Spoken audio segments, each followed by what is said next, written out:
किसी शहर के रेलवे स्टेशन पर एक भिखारी रहता था। वो वहां आने जाने वाली रेलगाड़ियों में बैठे यात्रियों से भीख मांगकर अपना पेट भरता था।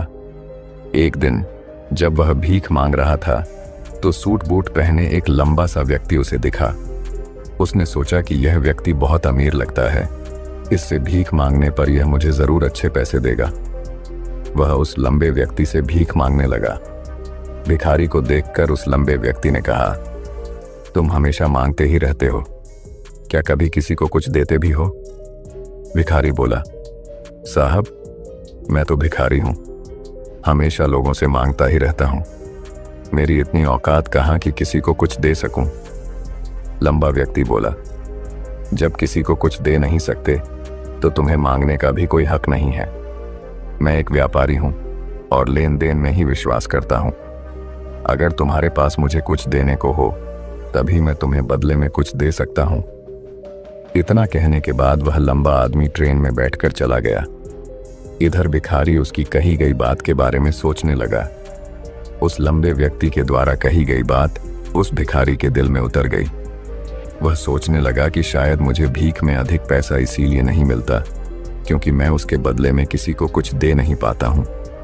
लेकिन मैं तो भिखारी हूं, किसी को कुछ देने लायक भी नहीं हूं।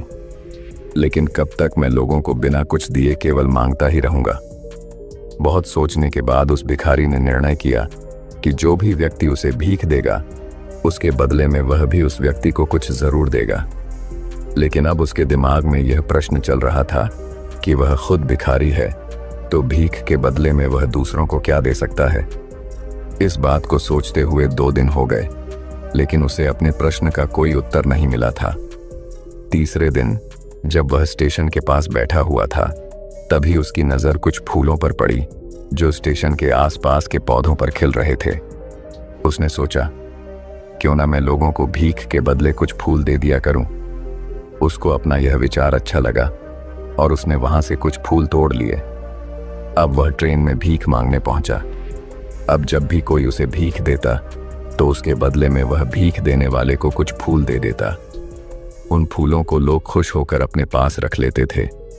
अब भिखारी रोज फूल तोड़ता और भीख के बदले में उन फूलों को लोगों में बांट देता था। कुछ ही दिनों में उसने महसूस किया कि अब उसे बहुत अधिक लोग भीख देने लगे हैं। वह स्टेशन के पास के सभी फूलों को तोड़ लाता था।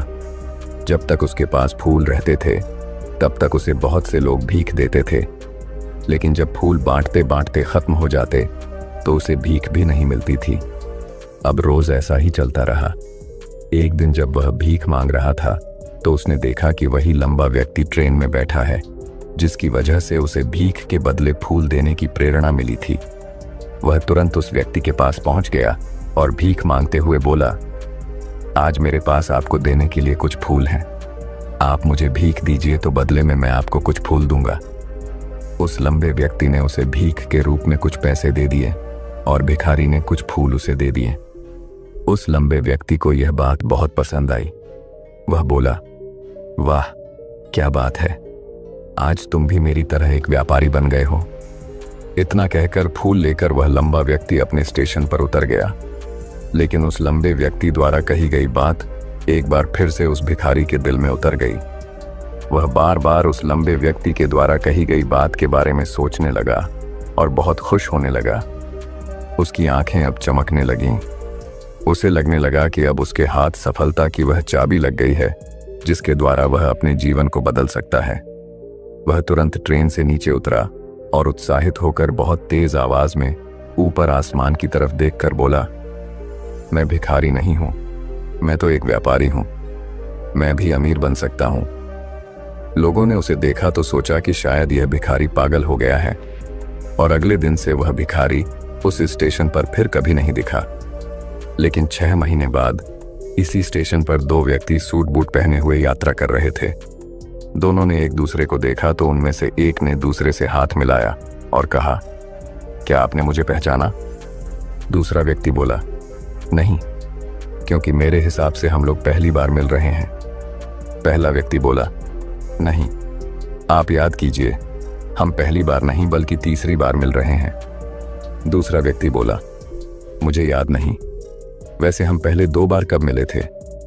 अब पहला व्यक्ति मुस्कुराया और बोला, हम पहले भी 2 बार इसी ट्रेन में मिले थे। मैं वही भिखारी हूं जिसको आपने पहली मुलाकात में बताया कि मुझे जीवन में क्या करना चाहिए, और दूसरी मुलाकात में बताया कि मैं वास्तव में कौन हूं। दूसरा व्यक्ति मुस्कुराया और अचंभित होते हुए बोला, ओह, याद आया, तुम वही भिखारी हो जिसे मैंने एक बार भीख देने से मना कर दिया था और दूसरी बार मैंने तुमसे कुछ फूल खरीदे थे। लेकिन आज तुम ये सूट बूट में कहाँ जा रहे हो और आजकल क्या कर रहे हो?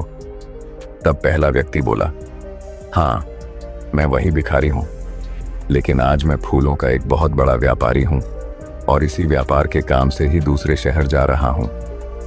कुछ देर रुकने के बाद वह फिर बोला, आपने मुझे पहली मुलाकात में प्रकृति का वह नियम बताया था जिसके अनुसार हमें तभी कुछ मिलता है जब हम कुछ देते हैं। लेन देन का यह नियम वास्तव में काम करता है।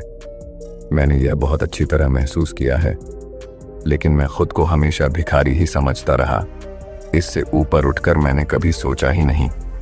और जब आपसे मेरी दूसरी मुलाकात हुई तब आपने मुझे बताया कि मैं एक व्यापारी बन चुका हूँ।